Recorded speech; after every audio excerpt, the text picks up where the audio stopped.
Well, today is marked as the day of celebration and appreciation of dads across the globe. We cannot shy away from the fact that there's more than just a handful of those that feel burdened by the absence of fathers in their lives. Dr. Disa Mogashana is one of those people. As a result, she penned down a heartbreaking memoir of rejection and abandonment that she titled Unfathered, an emotive book that takes the reader deep into Mogashana's thoughts, unexpressed emotions, and unspoken words towards her father.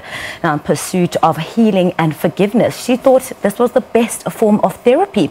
Dr. Mogashana now joins us in studio to tell us more. Welcome to Morning Live. Thanks, Bill. Thanks for welcoming me to the show. What a heartbreaking book. Was the heartbreak the inspiration of penning down this memoir? Was it a way of healing for you? And where has it brought you emotionally? The inspiration was actually the dreams that I had about my father after not having been in conversation with him at all for 4 months. And the book, the writing was where the heartbreak was coming out, as you may have seen, that it's a very emotional account of my experiences of having grown up, in a complex relationship, and with my relationship with him being up and down, as you may have noticed in the book. Tell us about those 4 months when he wasn't there.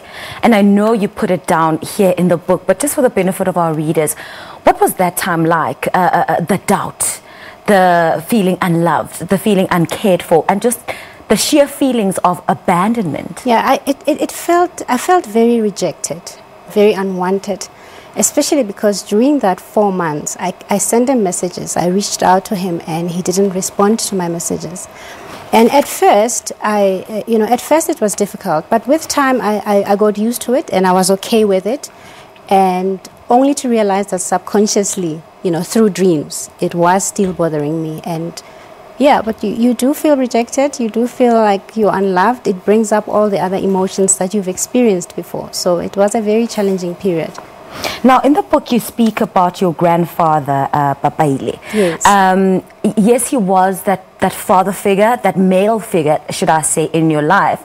But he wasn't quite your dad and wasn't quite involved to the degree that you would have loved and you would have wanted. Describe that relationship and how often these father figures are brought into our lives and are expected to live up to our dreams of our dads.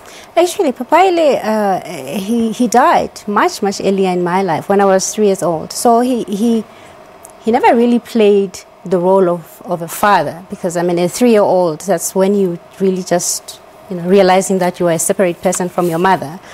And so he never really was able to play that role. And then my uncle, who was the next person in line to father me, was also died when I was 7. So I grew up with this emptiness of not having a father figure who stepped in when my father's absence. It was only much later in my teenage years that my stepfather was able to step in. But as I said again in the book, there's only so much that any other father, can do, and he may do the best he can, but, there's still that longing about your own father and why he left you, so that remains a concern, that remains a need. Let me take you back to the book where you spoke about, and this is on page 51, where you said, I must admit that although it felt good to be wanted, I didn't believe I was worthy of anyone's affection at the time. Do you find that this is common in children who have been left by their fathers? Yes, because the father, especially for a girl child, I guess even it's the same for the boy child, when you have not been affirmed, when you have not been loved, when someone has not demonstrated what it means to love and to be loved and to be worthy, then I think a lot of us struggle with that. It's a very common issue that people feel unworthy as a result of it.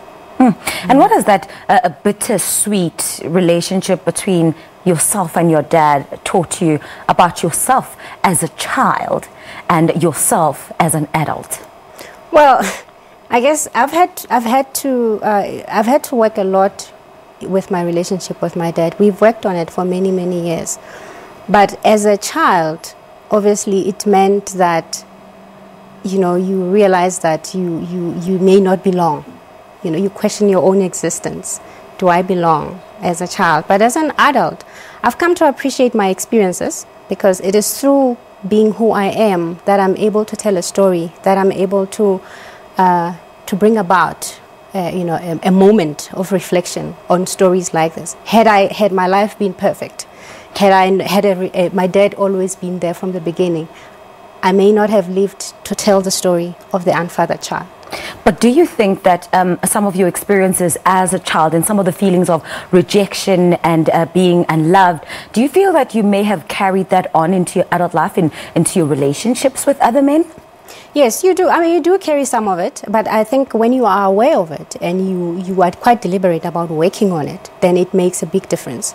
The issue is that a lot of people do not did not realize how much they are affected by that relationship, and they do nothing about it, and they carry those into other relationships. We find women who are struggling in relationships, they're not working out with men precisely because they're looking for their fathers in the men that they are with, and it doesn't work like that.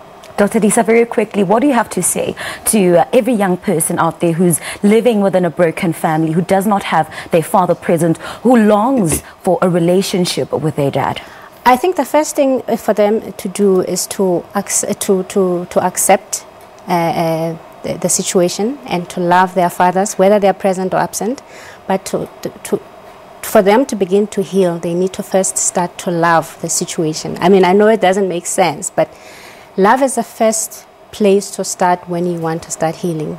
And they need to work on themselves, because it is only through healing their wounds that they will be able to move on in other areas of their lives. They need to actually focus on themselves to heal those themselves first. Dr. Yes. Disa, thank you so much for joining us and for talking to us about her book. She's an author and a life coach, Dr. Disa Mogashana. She spoke to us about her moving memoir titled Unfathered. I mean, it's really a beautiful read, and I think for anyone out there, whether you have a dad, whether you don't have a dad, whether your father is present or absent, certainly you need to dig into this book so you can really appreciate the essence of fatherhood.